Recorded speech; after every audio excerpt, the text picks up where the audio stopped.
창세기 6장 8절에서 10절까지 다 함께 읽겠습니다. 그러나 노아는 여호와께 은혜를 입었더라.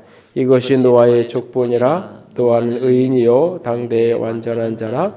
그는 하나님과 동행하였으며 세 아들을 낳았으니 셈과 함과 야벳이라. 아멘. 기도합니다. 영광이 하나님, 사랑이 하나님, 주의 이름으로 축복합니다. 주께서 이 시간에도 은혜를 더하여 주시옵소서. 은혜 아니면 살 수 없는 인생입니다. 하나님 당신의 은혜의 손길로 붙드셔서 인생을 아름답게 살아갈 수 있도록 함께하여 주시옵소서. 하나님 이 시간 주의 말씀이 필요합니다. 내게 말씀하여 주시옵소서. 전하는 자를 십자가 뒤에 온전히 가리시고 주님만 드러나시길 간절히 원하오며 우리 주님 예수님 이름으로 기도드렸습니다. 아멘. 뮤지컬 서편제의 OST로 알려진 살다 보면이라는 곡을 며칠 전 무명 가수들이 나오는 음악 프로그램에서 들었습니다. 혼자라 슬퍼하진 않아 돌아가신 엄마 말하길 그저 살다 보면 사라진다 라고 하는 노랫말로 시작되어진 노래가 진한 여운을 남겼습니다. 특별히 이 곡을 불렀던 이소정 씨는 걸그룹 출신으로 2014년에 자신의 생일날 아주 대형 교통사고를 통해서 함께 걸그룹 멤버였던 두 친구와 슬픈 이별을 해야 하는 사고를 겪기도 했습니다. 사고 이후 자신의 생일날이 인생의 가장 슬픈 날, 가장 고통스럽고 가슴 아픈 날이 되어버렸죠. 그런 그녀가 그저 살다 보면 사라진다. 그저 살다 보면 사라진다. 눈을 감고 바람을 느껴봐. 엄마가 쓰다듬던 손길이야. 멀리 보고 소리를 질러봐. 아픈 내 마음 멀리 날아가네 라고 노래를 합니다. 그는 자신이 이 곡을 선곡한 이유를 이렇게 소개합니다. 어머니가 얼마 전에 애쓰지 말고 편하게 해라 라고 문자를 보내셨습니다. 힘들 때 괜찮아. 다들 그래.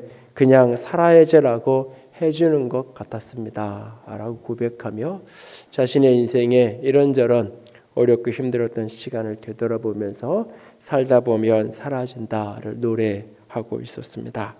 힘들 때, 어려울 때 서로 위로하고 격려하며 살다 보면 사라지는 게 인생입니다. 참 사는 게 녹록지 않은 시대를 살아가고 있습니다. 특별히 그리스도인으로 산다는 것은 더더욱 버거운 그런 시대를 우리는 살아가고 있습니다. 그러나 이 또한 지나갈 것이고 이 또한 살다 보면 사라지게 되어질 것입니다. 하나님의 사람 노아가 살던 시대 또한 사는 게 그리 녹록지 않았습니다. 노아 그 이름의 뜻이 안식, 위로, 위완, 안위 이런 어떤 개념을 가지고 있는 의미를 담고 있는 이름입니다. 그의 아버지가 아들을 낳고 노아라고 위로라고 아들의 이름을 지으면서 이렇게 말합니다. 여호와께서 땅을 저주하심으로 수고롭게 일하는 우리를 이 아들이 안위하리라 라고 고백을 합니다. 안식, 위로라는 의미를 담은 노아라는 이름 참 좋은 이름입니다. 그러나 그가 살아가야 하는 세상은 안식과 위로가 너무너무나 절실하고 절박한 슬픔으로 고통으로 가득한 시대 그런 땅이었습니다. 저주받은 땅에서 수고롭게 일하며 살아야 되는 버거운 세상을 살아야 하는 것, 그가 살아야 되는 삶의 몫이었습니다. 그렇게 아픔에 흔들리는 세상을 노아는 어떻게 참된 위로자로 살아갈 수 있었을까요? 사는 게 눅눅하지 않은 사람들 속에서 노아는 어떻게 살아서 사람들에게 위로가 될 뿐만 아니라 사람을 구원하는 그런 인생을 살아갈 수 있었을까요? 그것을 오늘 성경은 그 노아 위에 은혜가 있었기 때문이다 라고 말합니다. 노아가 은혜를 입은 인생이었기 때문에 아름다운 인생을 살아갈 수 있었다고 말합니다. 본문 8절에 보면 그러나 노아는 여호와께 은혜를 입었더라 라고 말합니다. 그리고 특별히 그가 입었던 은혜는 하나님과 동행하는 은혜였습니다. 그래서 9절에 보면 하나님과 동행하였으며 라고 말합니다. 사는 게 버거운 시대, 흔들리는 세상을 살아가는 노아가 하나님과 동행하는 은혜를 입었기에 그는 다른 사람을 위로하는 사람으로 더 나아가서 세상을 구원하는 자로 인생을 살아갈 수 있었던 것입니다. 두 사람이 길을 갑니다. 그 모습을 보면서 우리가 함께 간다, 동행한다 라고 말합니다. 그런데 그 똑같은 그냥 이렇게 특별한 모습이 아닌 동일한 그 모습을 주어를 어떻게 사용하느냐에 따라서 이 동행이라는 단어는 전혀 다른 개념이 비슷한데 많이 다른 이야기가 되기도 합니다.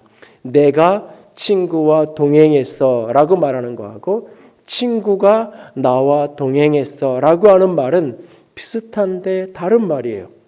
우리가 하나님과 동행한다 라고 하는 말과 하나님이 우리와 동행하신다 라고 하는 말도 비슷한데 사실은 많이 다른 이야기입니다.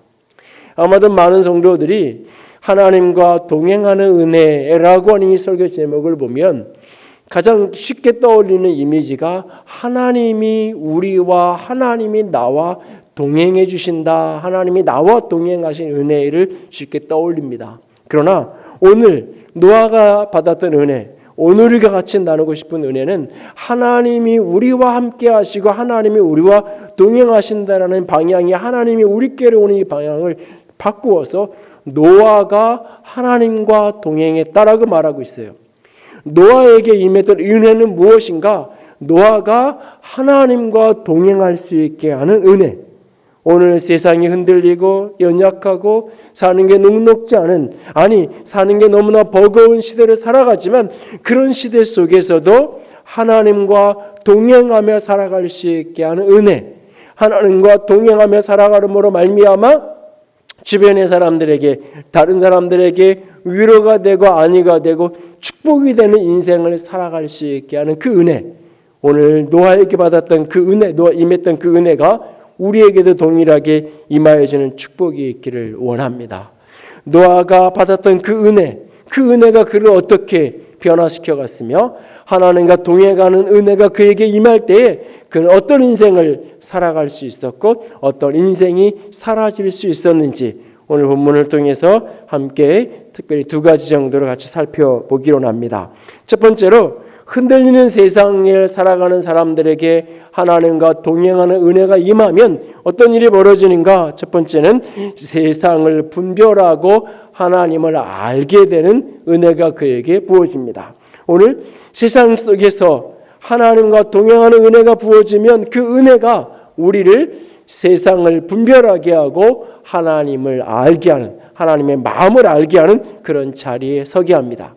오늘 본문 9절에 보면 노아가 의인이었고 당대의 완전한 자라라고 말하고 있어요. 당대의, 그 시대의 완전한 자였고 그 시대에 하나님과 동행했다라고 말합니다.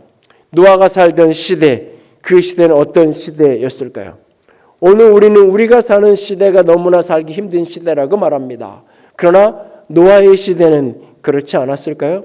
노아가 살던, 하나님과 동행하며 살았던 그 시대, 그 세상은 어떤 모습이었을까요?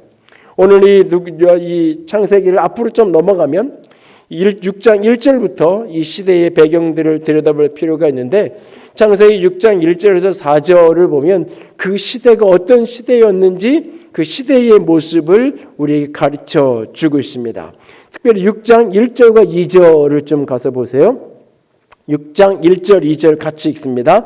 하나님이 사람이 땅 위에 번성하기 시작할 때에 그들에게서 딸들이 나니 하나님의 아들들이 사람의 딸들의 아름다움을 보고 자기들이 좋아하는 모든 여자를 아내로 삼는지라. 여기 하나님의 아들들이 누구고 사람의 딸들이 누구냐, 신학적인 논쟁 해석이 여러 가지 있어요. 그런데 그런 논쟁과 해석은 다 옆으로 놓고 이 본문이 말하고 싶은 핵심이 뭐냐면 사람들의 가치 기준의 핵심이 뭐냐? 내가 원하면, 사람들이 아름다운 것을 보고 내가 좋으면 그들을 모든 여자를 아내로 취했다라고 말하고 있어요. 여기에 핵심적인 가치관이 뭐냐? 내가 좋으면 내가 원하는 것을 취하며 살아가는 거예요. 자기 중심적 가치 기준을 따라 인생을 살아가는 거예요. 그러니까 내가 좋으면, 내가 원하면, 내가 갖고 싶으면 그것을 갖고 살아가는, 철저하게 자기중심적으로 살아가는 거예요. 이 삶이 조금 더 이제 부정적인 형태로 나타났을 때 어떻게 나타나느냐? 그것이 폭력의 형태로 나타나는 거예요. 그래서 보면 3절과 4절에 보면 네피림이라는 용사가 등장하게 되어지고, 이것이 뒤에 이제 민수기나 이런 곳에 보면 가나안 족속의 그런 어떤 폭력의 상징적인 인물로 네피림이 형상화되는 것을 보게 돼요. 그리고 또 이 6장을 좀 더 내려가셔서 11절에 보면 하나님 앞에서 그 시대가 부패했다고 하시면서 그 시대에 포악함이 가득했다. 포악함, 이 폭력성이 이 극단에 치닫는 그런 시대였다고 말하고 있어요. 무슨 얘기냐면 내가 원하는 것, 내가 좋은 것 가져야 돼요. 저 여자가 너무 아름답고 너무 좋아요. 내가 아내를 삼고 싶어요. 내가 좋으니까, 내가 보기 이쁘니까 너 내 아내라고 하는데 상대방이 싫다 그래요. 그러면 그것을 강제로, 폭력으로, 그것이 주먹이든 그것이 돈이든 그것이 권력이든 폭력을 행사해서 그를 내 아내로 만드는 거죠. 결국 그게 폭력이에요. 그러니까 내가 좋아하는 것, 내가 원하는 것을 갖는 자기중심의 가치관은 결국은 그것이 서로 충돌하잖아요. 나도 내가 원하는 대로 하고 싶고 상대방도 자기 원하는 대로 하고 싶어요. 이게 충돌할 때 결국은 폭력이 양산되는 거예요. 그래서 힘이 센 사람은 자기 마음대로, 힘이 약한 사람은 결국 피해를 당하면서 살아가는 그런 시대, 그런 사회가 만들어지는 거죠. 자기중심적 가치 속에서 그렇게 폭력성이 극단으로 치닫는 시대, 그것이 바로 노아의 때의 시대예요. 그런데 이런 시대를 살아가는 그들을 바라보면서 하나님은 부패했다고 하시는데 노아의 시대 사람들 자신은 그것을 깨닫지 못해요. 이런 시대를 보면서 하나님이 11절 12절에 보면 그 시대가 부패한 시대다, 부패했다. 또 5절에 보면 죄악이 가득했다, 세상에 가득하다. 하나님 보시기엔 그렇게 말해요. 그런데 자기 자신은 이게 뭐가 문제라고? 내가 좋은 거, 내가 원하는 거, 내가 취하며 사는 게 뭐가 잘못이라고 그들은 생각하고 있어요. 그래서 예수님이 노아의 때를 묘사하는 장면을 보면 다소 뜻밖의 이야기를 예수님이 하세요. 마태복음 24장 38절과 39절 같이 읽습니다.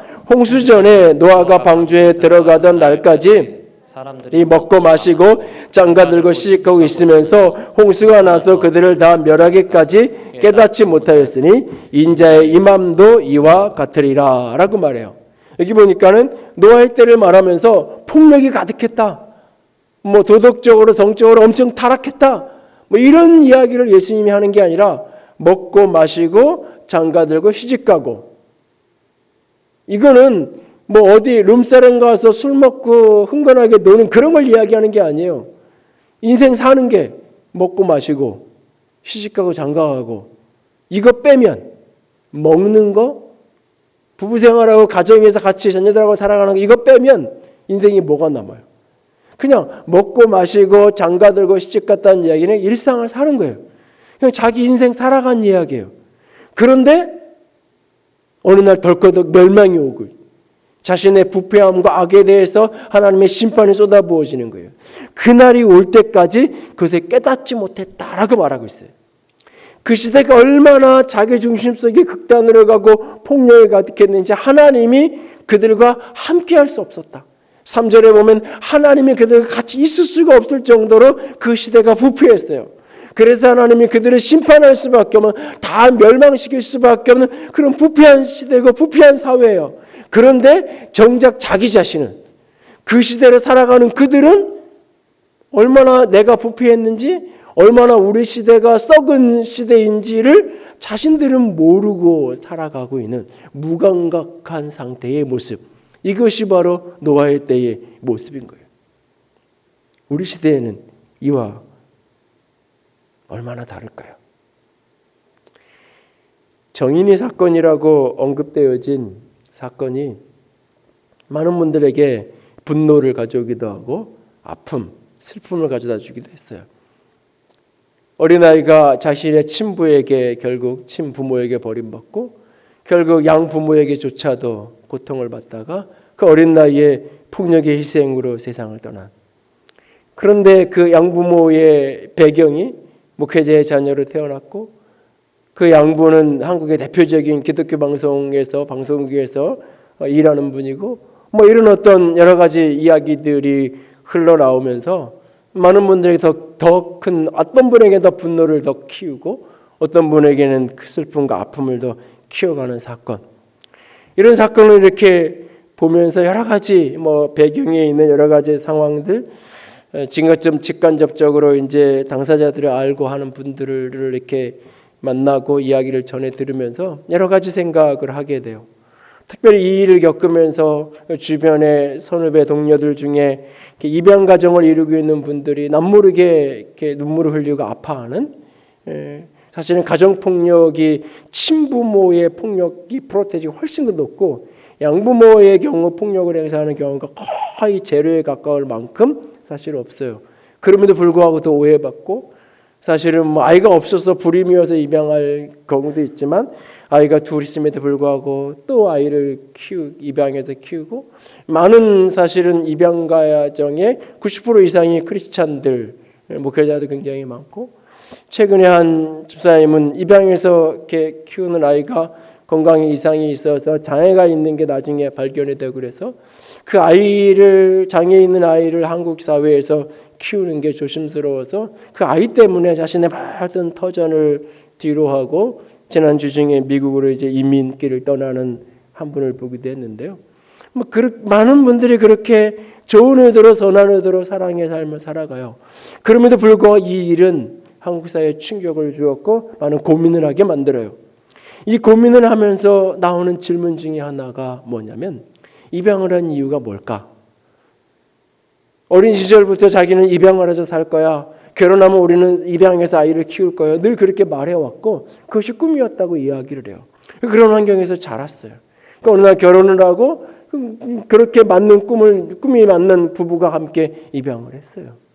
멀리서 보면 참 좋은 가정이에요.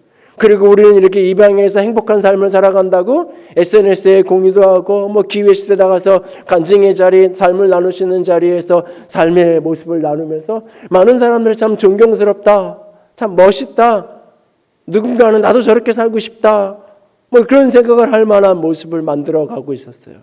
그러나 속은 골마있고 썩어가고 있었죠. 나에게는 아이를 키울 능력이 없었던 거예요. 나에게는 내 안에 분노가 일어날 때 그 분노를 조절하고 다룰 수 있는 능력이 내게 없었던 거예요. 선한 의도가 있지만 선한 비전이 있지만 그걸 감당할 수 있는 힘과 능력은 내게 없었어요. 그럼에도 불구하고 왜 그렇게 하는 걸까요? 누가 강제로 떠민 것도 아닌데 누가 억지로 입양을 하라고 시킨 것도 아닌데 왜 그럴까요?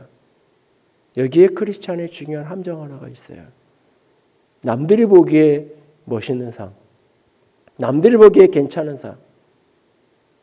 교회가 뭔가 뭐 구제도 하고 교회가 이런 일도 하고 할 때 끊임없이 던지는 질문이 뭐냐면 세상이 교회를 좋게 보려면 어떻게 해야 되나? 사람들이 우리를 좋게 보려면 어떻게 만들어야 되나? 그것이 죄예요. 그것이 악의 본질이에요. 나의 유익을 위해서 이용하는. 그것이 아무리 선한 의도고 좋은 의도도 그 결과가 내 이익을 위한 거라면 진짜 부모 없이 버려진 아이가 안타까워서 그런 아이를 사랑으로 돌보고 싶고 나는 그런 아이를 돌보고 품는 게 너무 행복하고 좋아.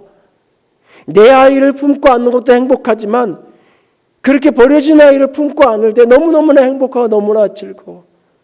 실제로 그런 너무너무나 행복한 내가 보기엔 참 힘든 것 같은데 너무너무나 진짜 1%의 0.1%의 가식도 없이 진짜 너무너무나 행복하다고 고백하는 그런 친구를 몇 달 전에 만나면서 참 도전을 받게 됐던 적이 있어요. 진짜 그런 마음으로 그렇게 입양을 하는 게 아니라 내가 사람들에게 어떻게 보여질지. 나는 이런 것도 하는 사람이야. 나는 이렇게 인생을 사는 사람이야. 그게 죄예요. 우리 교회는 이런 교회야. 이런 것도 하는 교회야. 그런 걸 드러내고 알리기 위해서 우리가 무엇인가를 하기 시작할 때 그것이 죄예요. 결국은. 그것이 죄예요. 여러분 정치인들이 선거철에 영로원에 찾아가서 막 주면서 내가 이런 거 하겠습니다라고 말하고 거기에 뭐 선물 같은 거 가지고 와서 나눠줄 때 좋은 모습으로 보세요. 여러분. 좋은 모습으로 안 보잖아요.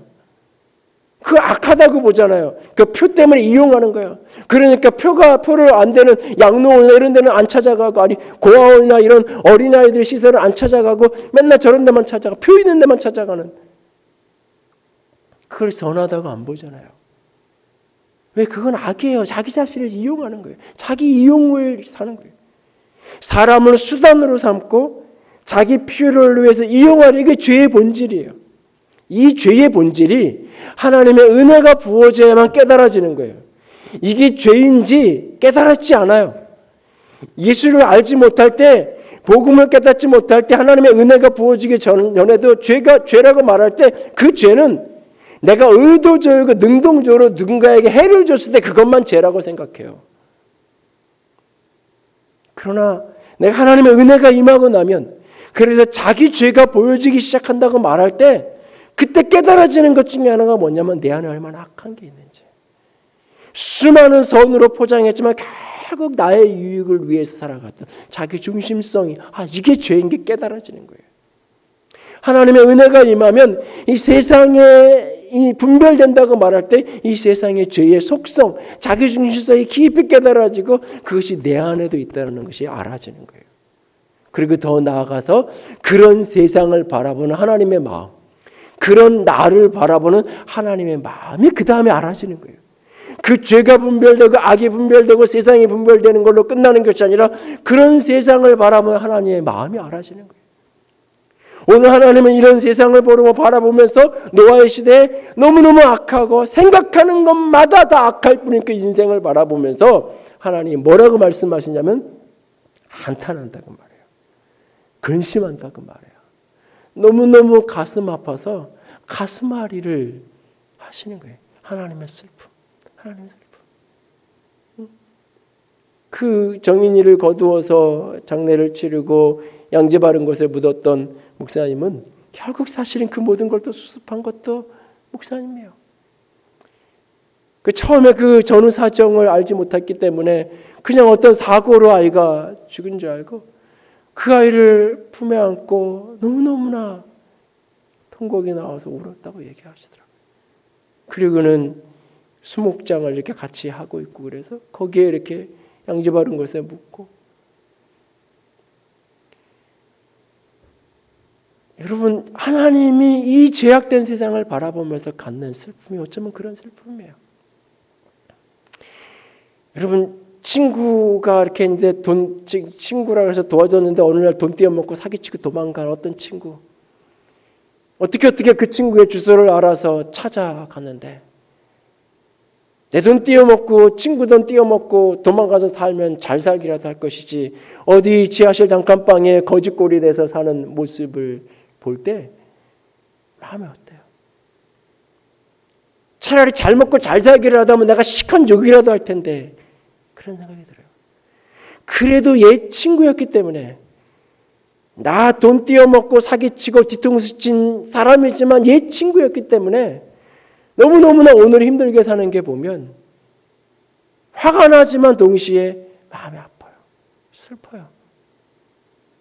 하나님이 이 세상을 바라보면서 나는 하나님 없이 살 거라고, 인간이 나 하나님 없이도 행복할 수 있다고, 내 마음대로 내가 원하는 대로 내가 보기에 좋은 건 마음대로 취하고 살면, 때로는 폭력을 사용해서라도 내 권력과 힘과 돈의 위력을 사용해서라도 내가 원하는 건 마음껏 갖고 싶은 거 갖고 살면 나는 행복할 거야 라고 말했던 인생, 그래서 하나님 중심을 벗어나서 내 중심대로 살겠다고 했던 인생이 진짜 행복하게 살기라도 하면 화나지만 슬프진 않을 거예요, 어쩌면. 그런데 하나님 없이 살아서 행복하겠다고 하는 그 인생이, 내 마음대로 내 좋아하는 건 마음껏 취하며 살겠다고 하는 그 인생이 너무나 부패하고 썩고 비참한, 서로가 서로를 죽고 죽이는 그 잔혹한 삶의 인생을 살아가는 그 모습을 보면서 하나님은 한편으로 화가 나시지만 너무너무 슬픈 거예요. 너무너무 슬픈 거예요. 아픈 거예요. 아픈 거예요. 그래서 그들과 더 이상 함께 할 수 없어요. 화가 나서. 더 이상 그들을 살려둘 수 없어. 다 멸망할 수밖에 없어요. 그런데 슬퍼요. 너무 아파요. 그 마음을 베드로전서 3장은 이렇게 묘사하고 있어요. 베드로전서 3장 20절 같이 읽습니다. 그들은 전에 노아의 날 방주를 준비할 동안 하나님이 오래 참고 기다릴 때에 복종하지 아니하던 자들이라 방주에서 물로 말미암아 구원을 얻은 자가 몇 명뿐이니 겨우 8명이라. 여기 보시면 노아가 방주를 준비하는 날, 그 기간은 어떤 기간이냐? 하나님이 오래 참고 기다리는. 하나님이 왜 노아에게 방주를 그렇게 만들 수 있는 시간을 주게 하셨느냐? 그 시간에 하나님이 기다리는 시간이에요. 그래도 돌이켰으면, 그래도 깨닫고 회개하기를 기다리는, 오래 참으시는 이 하나님의 마음이 알아지는 거예요. 그러니까 하나님과 동행하는 은혜가 우리에게 부어지면, 그 은혜가 부어지면 세상이 분별되고 그런 세상에 악이 보이게 되고 그 악이 내 안에 있는 게 깨달아지고, 그런데 이런 세상, 이런 나를 바라보시는 하나님의 마음, 긍휼의 마음, 그 안타까워하시는, 한탄하시는, 근심하시는 하나님의 마음이 알아지는 거예요. 이렇게 세상에 분별되고 하나님의 마음이 알아지면 두 번째로 조금 더 적극적이고 능동적인 모습으로 삶이 나아가게 되는 거예요. 그러니까 하나님의 마음이, 그러니까 세상에 분별되어지면 분별되어진 세상에게 저항하게 되고, 하나님의 마음이 알아지면 하나님의 마음에 순종하게 되는. 그러니까 하나님과 동행하는 이 은혜가 임하면 두 번째 나타나는 모습이 뭐냐면 세상에게 저항하게 되고 하나님께 순종하게 되는 모습이 나타나는 거예요. 분별되어진 그 세상의 죄악되고 악한 모습에 능동적으로 저항하게 되고, 내가 알아지고 깨달아진 하나님의 말씀에, 하나님의 마음에 순종하게 되는 이 모습으로 나타나는 거예요. 분별된 것에 저항, 세상의 죄를 알았어요. 알았는데 그냥 떠내려가듯이, 그냥 물에 흘러내려가듯이 알아도 그냥 따라가는 게 아니라 알아지고 그 다음엔 저항할 수 있는 능력이 생기는 거고, 하나님의 마음이 알아졌어요? 알아지면 하나님이 그런가 보다 끝나는 게 아니라 그 하나님의 마음에 내가 순종으로 응답하고 반응하는 자리까지 가게 되는 것, 그런 힘과 능력이 우리에게 부어지는 것, 그것이 바로 하나님과 동행하는 은혜. 노아가 하나님과 동행하며 살았을 때 9절과 10절에 보면 노아를 의인이라고 말해요. 완전한 자라고 말해요. 노아가 의인이다, 완전한 자다라고 말할 때 이것은 신분을 이야기하는 게 아니에요. 신약 성경의 로마서나 이런 데서 그리스도 안에서 예수 그리스도로 말미암아 의인된 칭의를 입은 의인된 신분이 가진 노아가 그런 신분이었다는 말이 아니라 노아가 의롭게 살았다는 이야기라는 거예요. 노아가 완전한 자로 살았다는 거예요. 삶에서 자기 중심성을 벗어내고 하나님 중심으로 하나님과 동행하며 삶을 살았다고 이야기하는 거예요. 그런데 그렇게 하나님과 동행하는 그의 삶이 어떤 삶이었나? 본문 10절에 보면 9절에 그가 하나님과 동행하였으며, 그리고는 10절에 바로 뭐라 그래요? 그가 아들을 셋 낳았는데, 아들을 셋 낳았더라. 셈과 함과 야벳이었더라. 이렇게 말해요. 하나님과 동행하며 살았는데 뭐하며 살았느냐? 자식 낳고 살았어요. 그러니까 하나님과 동행하며 살았는데 먹고 마시고 장가들고 시집가고 산 거예요. 먹고 마시고 시집가고 장가가는 거는 잘못된 게 아니에요. 그게 인생이에요. 그게 우리의 사는 거예요. 그게. 그런데 그 삶이 철저하게 자기 이익을 위해서, 철저하게 자기 중심으로 사는 것이 아니라 이것이 깨어져서 이것이 하나님과 동행하는 현장으로 살아가기 시작하는 거예요. 결혼, 나를 위해서 시작해요. 나를 잘해줄 사람, 나를 사랑해주는 사람, 내가 행복할 사람. 살아보면 결국 그것을 벗어내는 게 결혼 생활이에요. 그것을 하루하루 일찍 깨트릴수록 결혼 생활이 행복한 거예요. 아, 나를 위해서 결혼한 게 아니라 저 사람을 위해서 결혼한 거구나. 내가 자녀를 낳고 자녀를 키우는 거, 아이를 키우는 게 나에게 행복하고 나에게 좋고 내가 아이 때문에 행복하고, 아니요. 결국 그 속에서 깨닫는 거예요. 내가 사랑하며 사는 거예요. 결국은 이 중심성이 뒤집히는 거예요. 결국은 이 중심성이 바뀌어가는 거예요. 그러면서 진정한 행복, 진정한 복된 인생, 진정 아름다운 공동체가 거기서 만들어지기 시작하는 거예요. 교회도 처음에는 나를 위해서, 내게 좋은 교회, 내게 마음에 드는 교회, 내게 잘해줄 수 있는 교회를 찾아가는 거예요. 나에게 도움이 되니까 신앙생활 하는 거예요. 그런데 이 태도가 전환되는 게 없으면 평생 어린아이처럼 평생 그렇게 신앙생활이 행복하지 않아요. 교회생활이 기쁘지 않아요. 이게 전환돼서 중심이 뒤집히는 거예요. 노아도 똑같이 먹고 마시고 시집가고 장가가고 그렇게 살았어요. 자식 낳고 살았어요. 그런데 그 삶을 하나님과 동행하고 사는 하나님과 동행하며 사는, 일상을 동행하며 사는 거예요.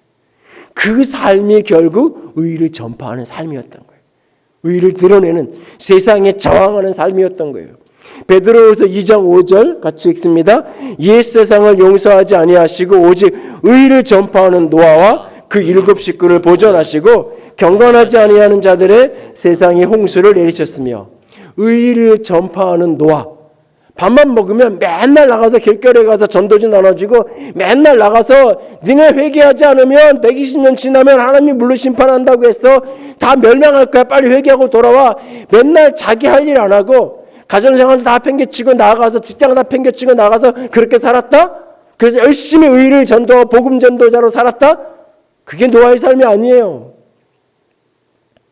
여러분, 노아가 방주를 만들었는데 그 방주 만드는 게 얼마나 잘 만들었으면 오늘날과 같은 발전된 과학 기술이 있지 않음에도 불구하고 얼마나 하나님이 지시하신 치수대로 정확하게 세밀하게 설계도 하기 위해서 하나님이 주셨지만 시공은 노아가 한 거잖아요.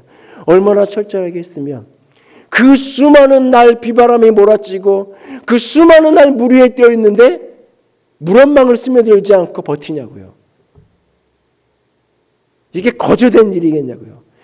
그 나무를 갖다 깎고 거기에 역청을 발라서 방수제를 칠하고 이거 건성건성 대강 나는 가서 전도해야 돼. 지금 이런 것들 할 시간 어디 있어. 이건 대강 하고 나가서 열심히 전도한다고 살았으면 방주가 물 위에 떴겠지만 스며들어서 가라앉아 버렸어요. 하나님과 동행하는 삶은 일상을 살아가는 거예요. 일상의 삶에서 가치관이 뒤집힌, 나를 위한 가치관이 아니라 하나님을 위한, 타인을 위한, 이게 뒤집힌 자기 중심성을 벗어낸 삶을 살아, 그것이 세상에 저항하는 사람이에요. 그리고 어느 날 하나님이 그 아픈 마음을 가지고 방주를 만들려고 하세요. 그 말씀에 순종하는 거예요. 보이지 않지만 하나님이 말씀하시니까 순종의 길을 가는 거예요. 하나님이 그 아픈 마음을 가지고 이런 말씀을 주시니까 그 말씀을 아멘하고 받아 순종하는 거예요. 히브리서 11장 7절에 그의 믿음을 이렇게 말해요. 같이 읽습니다.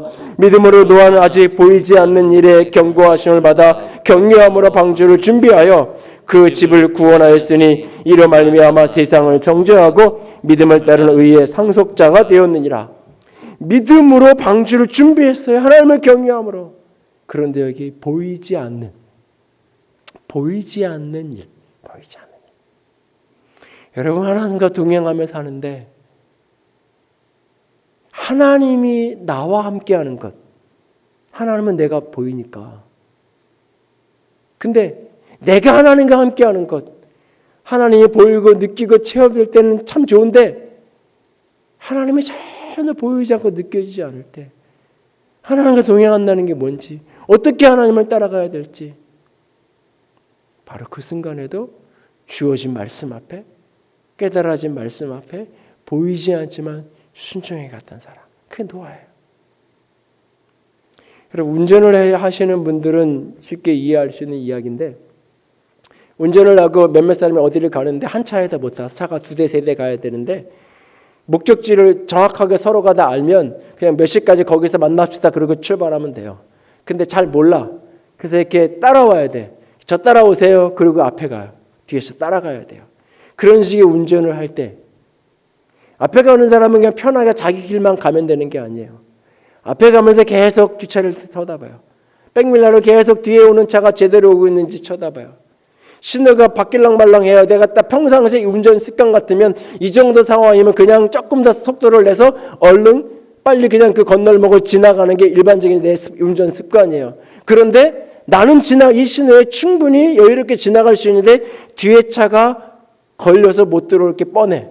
그러면 지나갈 수 있음에도 불구하고 일부러 속도를 줄여서 뒤에 오는 차와 같이 신호에 걸려 서 있어 주기 왜? 뒷차를 맞추니라고 앞에 가면서. 근데 오늘 한참 가다 보니까 뒷차가 안 보여. 그러면 오겠지, 따라오겠지. 그러면서 가요. 그런데 계속 안 보여. 그러면 어느 길목에 갓길에 차를 세워놓고 언제 오나 백미러를 보면서 기다리는 거예요. 저 멀리서 보이기 시작하면 그때 또 출발해서 가요. 반대로 뒤에서 따라가요. 앞에서 오면 앞에 가는 차를 보면서 열심히 보면서 따라가요. 근데 자꾸 끼어들죠. 이 차도 끼어들고 저도 끼어들고 생각밖에 신호가 짧아가 신호에 덜컥 걸리기도 하고 어느 날 어느 순간 차가 안 보여요. 앞에 가는 차가. 따라가는데 안 보여요. 안 보여도 이 길로 가면 되지. 이렇게 가면 된다고 아까 출발하기 전에 얘기했지. 그냥 따라가요. 그러면서 가다 보면 나타나겠지. 가다 보면 기다리겠지. 그냥 혼자 가진 않겠지. 그리고 가요. 가다 보면 진짜 어느 갓길에 나를 기다리고 있어요.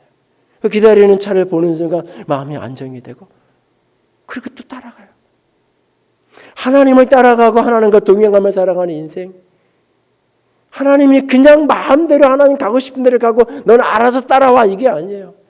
한 걸음 한 걸음 가실 때마다 우리가 얼마나 그를 잘 따라오고 있는지 끊임없이 보고 계세요. 어느 날 우리가 지쳐서 쓰러져서 신호에 걸려서 인생의 건널목에 쓰러져서 못 가고 있으면 또 세워놓고 때로는 기다리세요. 아니 어떤 때는 가던 길 되돌아와서 나를 찾기 위해서 되돌아오기도 하세요. 우리가 따라가는데 보이지 않아요. 하나님이 보이지 않아요. 열심히 따라가는데 이런저런 일로 보이지 않아요. 에이 그냥 가지 말고 다른 데 가자. 이 근처에서 그냥 알아서 다른 거 우리끼리 다른 거 하고 말자. 아니에요. 그래서 따라가야 돼요. 따라가야 돼요. 따라갈 힘이 없으면 어느 곳에선가 멈춰서 서 있기라도 해야 돼요. 그래야 반드시 다시 돌아와서 내가 가야 될 길을 가르쳐 줄 거예요. 인생을 살아가면서 이 세상을 살아가면서 녹록지 않은 버거운 인생을 살아가면서 하나님과 동행하는 은혜가 임하면 세상이 분별되어지고 분별되어진 그 세상에 저항하는 힘이 생기고 그 속에서 하나님의 마음이 알아지고 깨달아지고 그 하나님의 마음에 순종할 수 있는 때로는 보이지 않지만 그 하나님을 따라갈 수 있는 힘이 동행하는 은혜가 임할 때 이게 부어지는 거예요. 이지선 집사, 이지선 자매에 대한 이야기는 신앙생활 좀 하신 분들은 한두 번 들어보셨을 거예요. 지선아 사랑해라는 책을 보면서 오래전에 교통사고와 화재로 인해서 얼굴이 다 일그러진 그분이 그럼에도 불구하고 승리하는 삶을 살아갈 수 있었던 이유를 그는 고백합니다. 사는 것은 살아남는 것은 죽는 것보다 1000배 만배 힘들었지만 왼손보다 오른손이 더 짧고 잘 움직이지 않는데 왜 오른손을 지켜주지 않았냐고 울며 불며 원망하는 게 아니라 왼손이라도 오른손처럼 심하지 않아 잘 쓸 수 있으니 감사하는 마음을 주셨습니다.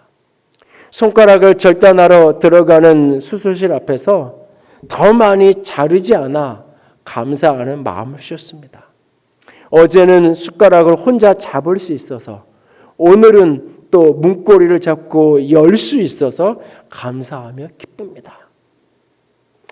하나님과 동행하는 은혜가 임할 때 감사와 기쁨으로 삶을 살아갈 수 있게 하는 거예요.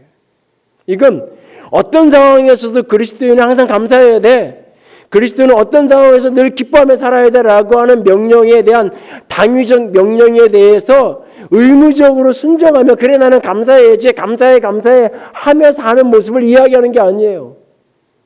누가 봐도 버겁고 힘든 상황인데 감사할 수 없고 원망할 수밖에 터진데 하나님이 함께 하시는 동행하시는 그 은혜가 임해서 감사할 수 있는 힘이 그 작은 것 하나에도 기뻐할 수 있는 힘이 내면에서 일어나는 거예요.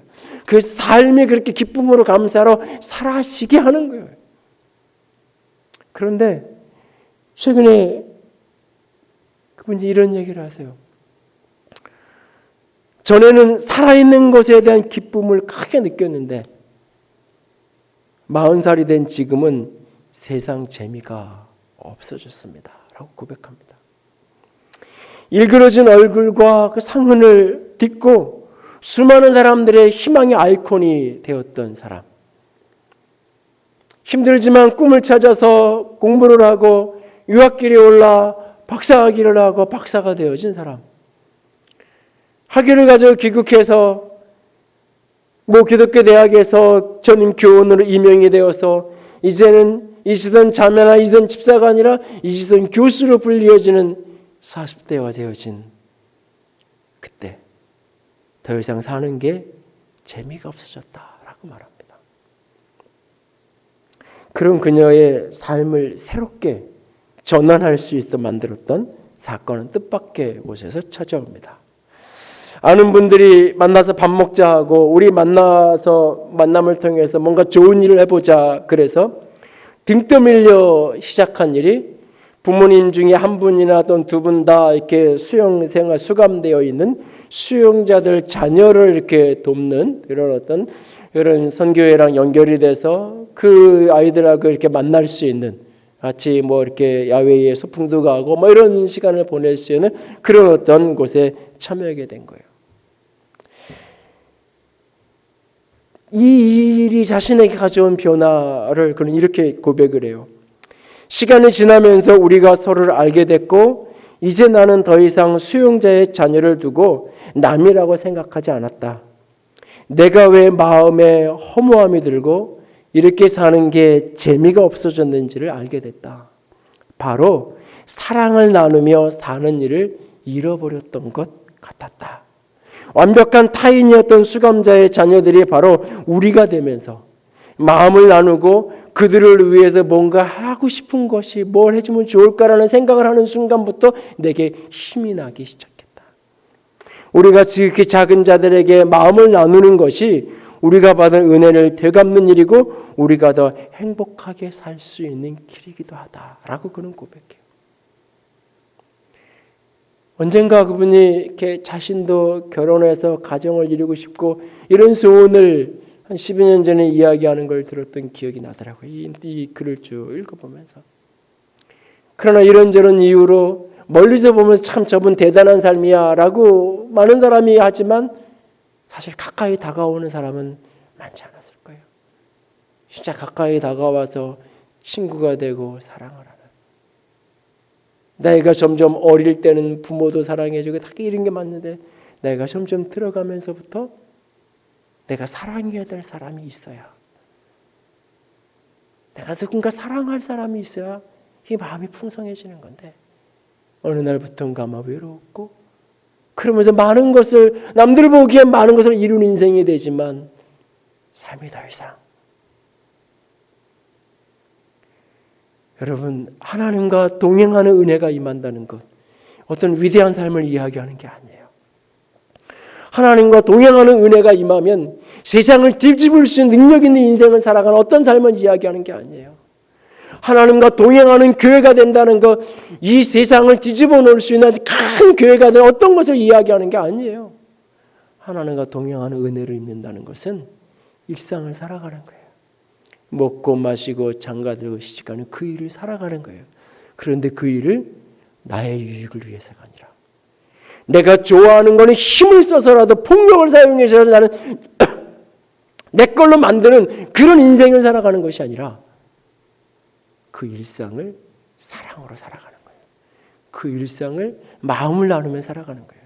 그 일상을 나의 유익이 아니라 그의 유익을 위해 살아가는 거예요. 하나님과 동행하는 사람은 그렇게 이웃과 그렇게 동료와 그렇게 가족과 교우들과 사랑하며 살아가는 거예요. 그것이 동행이에요. 그 동행의 모습이 누군가에게 위로가 되고 누군가에게 힘이 되고 격려가 되는 거예요.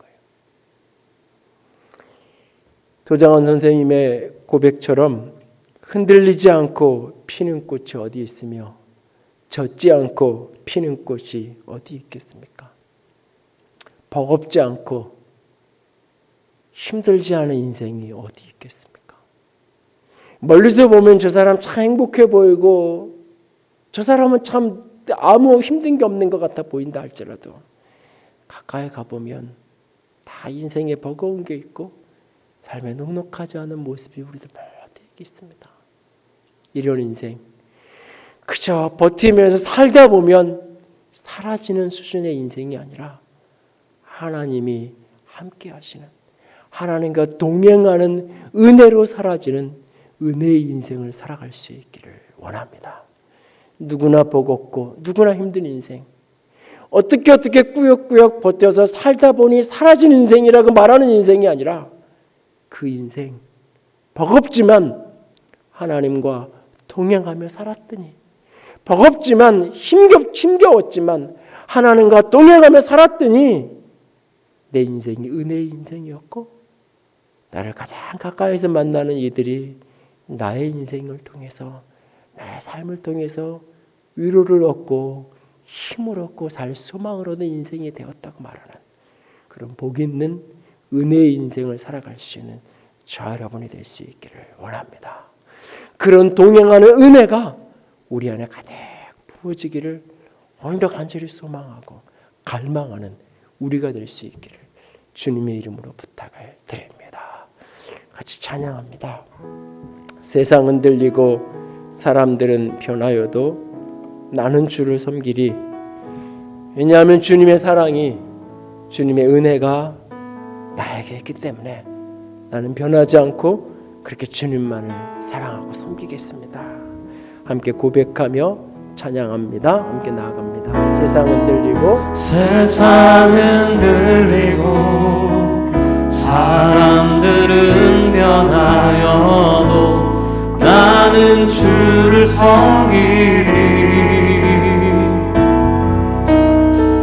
주님의 사랑은 영원히 변하지 않네. 나는 주를 신뢰.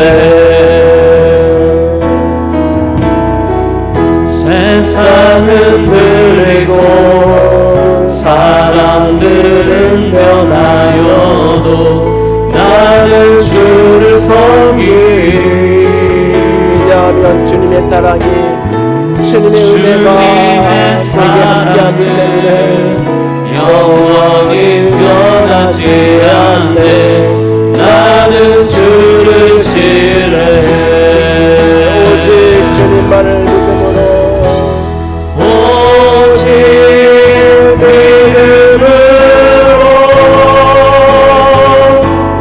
믿음으로 내가 살리라.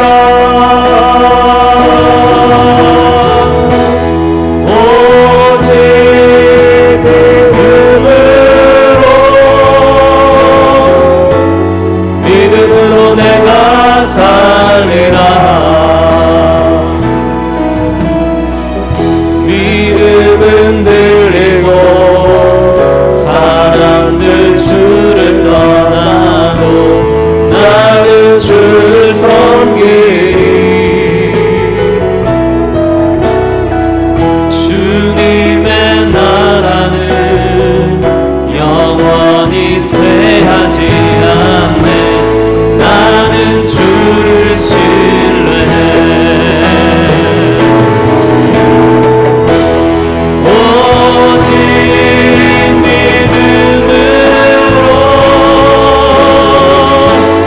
믿음으로 내가 살리라. 오직 믿음으로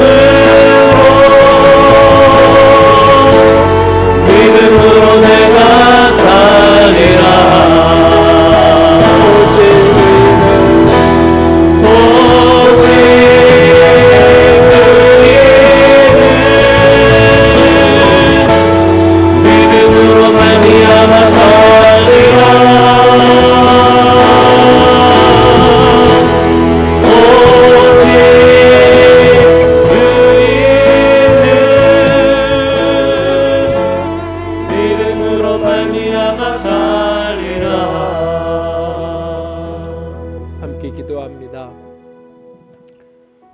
사는 게 너무 버거웠던 노아, 세상이 너무 부패하고 악하고 끊임없이 흔들릴 수밖에 없었던 노아, 온통 자기중심적인 온통 자기만을 위해 사는 사람들, 자신이 가진 조금만큼의 힘과 능력이 있다면 그 힘이 폭력이 되어 자기만을 위하는 인생을 살아가는 사람들, 그들 속에서 사는 게 너무 버거웠던 노아, 그런 노아가 어떻게 위로자가 될 수 있었을까요?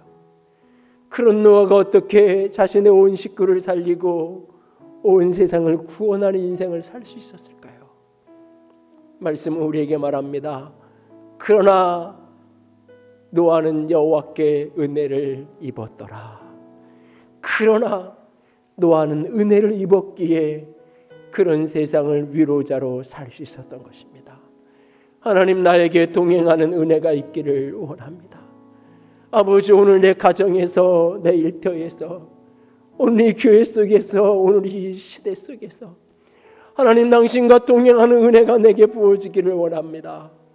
은혜가 있어야 세상을 분별하고 은혜가 있어야 세상을 저항할 수 있습니다. 주님, 은혜가 있어야 하나님을 알고 하나님께 순종할 수 있습니다. 주님, 내게 동행하는 은혜를 더하여 주시옵소서. 같이 기도합니다. 사랑의 하나님, 영광의 하나님, 주님만 사랑합니다. 주님만 더 깊이 의지하고 바라보기를 원합니다. 아버지, 내게 은혜가 필요합니다. 아버지의 은혜 아니면 한순간도 살아갈 수가 없습니다. 한순간도 아버지의 은혜가 없으면 살아갈 수 없습니다. 아버지, 당신의 은혜로, 당신의 사랑으로 아버지, 나를 덮어주시옵소서. 믿음으로 내가 살리라. 당신의 은혜로 아버지 세상을 분별하게 하시고 당신의 은혜로 세상을 저항할 수 있게 하시고 하나님의 은혜로 하나님의 마음을 알고 하나님의 마음을 순종할 수 있는 우리가 되게 하소서. 아버지, 내게 은혜가 필요합니다. 그분이 세상을 살아갈 수 있는 은혜가 필요합니다. 너무 녹록고 곱고 녹록하지 않은 겨우 살아가는 인생이 필요합니다. 겨우 살다 보니 사라지는 인생이 아니라 하나님의 은혜로 사라지는 인생, 하나님의 은혜로 사는 인생이 되고 싶습니다. 주여, 믿음으로 내가 살리라. 오직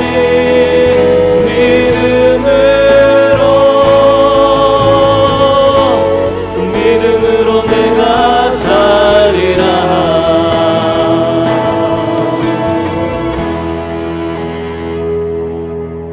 하나님, 녹록하지 않고 버거운 인생, 살다 보니 사라졌다고 말하는 인생이 아니라 버겁지만 힘겹지만 하나님의 은혜로 살았다고 고백할 수 있는, 하나님의 동행하신 은혜에 붙들려 살았다고 말할 수 있는 그런 인생 살고 싶습니다. 주님, 붙들어 주시옵소서. 세상이 분별되고 세상의 악이 깨달아지고 그 어두움에 저항할 수 있는 은혜가 덧입혀지기를 원합니다. 하나님의 동행하신 은혜로 말미암아 하나님의 마음이 알아질 뿐만 아니라 하나님께 순종하며 사는 인생이 되기를 원합니다. 보이지 않아도 함께하는 인생 살고 싶습니다. 주님, 도와 주시옵소서. 나의 지극히 평범한 일상에서 마음을 나누고 사랑을 나누며 그렇게 하나님과 동행하며 살아갈 수 있는 우리가 될 수 있도록 동행하는 은혜를 덧입혀 주시옵소서. 주님 사랑합니다. 주의 은혜를 구합니다. 우리 주님 예수님 이름으로 기도드렸습니다. 아멘. 이제는 우리 주 예수 그리스도의 은혜와 하나님 아버지의 놀라우신 사랑하심과 성령 하나님의 교통하시며 기름 부으시는 그 은혜가 오늘도 동행하는 은혜를 구하는 모든 이들 위해 이제로부터 영원토록 함께 있을지어다. 아멘.